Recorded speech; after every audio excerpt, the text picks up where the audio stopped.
ஒரு படம் வெளியான முதல் வாரத்திலேயே 500 கோடி பண்ண தமிழ் சினிமாவில் எந்த படம் பண்ணல. ஹையஸ்ட் பண்ணது 450 460 கோடி தான். அப்போ ஒரு படம் வந்து 500 கோடி பண்ணது இப்போ இந்த 4 நாட்களில் பண்ண முதல் 4 நாட்கள் வசூலில் எந்த படமும் இந்த கலெக்ஷன் பண்ணல. அப்போ இந்த ரெக்கார்ட் எல்லாம் பண்ணும்போது ஏன் அதை செலிப்ரேட் பண்ண மாட்டேன்றீங்க? It's a great. Of course the film could have been better. அது எல்லா படத்துக்கும் தான் இருக்குது.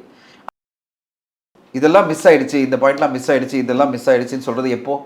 கலெக்ஷன் முடிஞ்ச பிறகு நீங்கள் பேசுங்க. கலெக்ஷன் முடிஞ்சிச்சா இஷ்டத்துக்கு பேசு. பிரசாந்த் அவர்கள் இல்லை, பிரசாந்த் அவர்கள் ஏதோ ஒரு அவருக்கு வந்து இந்த படம் வந்து நல்லா வந்திருக்கலாமே அப்படின்ற ஆதங்கமாக இருந்திருக்கலாம். இப்போ பிரசாந்த் இஸ் மை நண்பன். நான் அவர்கிட்ட என்ன சொன்னேன்னா, நண்பராக நான் சொன்னது என்னென்னா, யூ ஆர் மை ஃப்ரெண்டு. நான் சொல்ல வருது ஒன்று தான், உனக்கு படம் பிடிக்கலையா கொஞ்ச நாள் கழித்து பேசுப்பா, அவ்வளோதான் நான் உன்னை ரிக்வெஸ்ட் பண்ணுறேன். ஏன்னா இப்போ படம் நல்லா போயிட்டு இருக்கும்போது இன்னொரு கட்டமைப்பை உருவாக்கணும், இன்னொரு பிம்பத்தை நீ உருவாக்காத. படம் ஓடலை, இது ஃபெயில் ஆகிடுச்சு, கலெக்ஷன் போச்சு, ஃபெயில் ஆகிடுச்சு சொல்கிறது எப்படி ஃபெயில் ஆச்சு? ஃபெயில் ஆனால் கலெக்ஷன் வந்துருக்கூடாது. 3வது நாள் 2வது நாளே ஆள் இருக்கக்கூடாது. இவ்வளோ பேர் வராங்க, இவ்வளோ பேர் கலெக்ஷன் கொடுக்குறாங்கன்னா அப்போ மக்கள் வந்து எல்லாம் அட்வான்ஸ் புக்கிங்கில் வந்துட்டாங்கன்னா எல்லாரும் அட்வான்ஸ் புக்கிங்லாம் பண்ணுறதில்ல. அட்வான்ஸ் புக்கிங் எவ்வளோ இல்லை மில்லியன் பண்ணியிருக்காங்க. மீதி பேர்லாம் எப்படி வாங்கினாங்க டிக்கெட்டை? தியேட்டர் போய் தான் வாங்கினாங்க.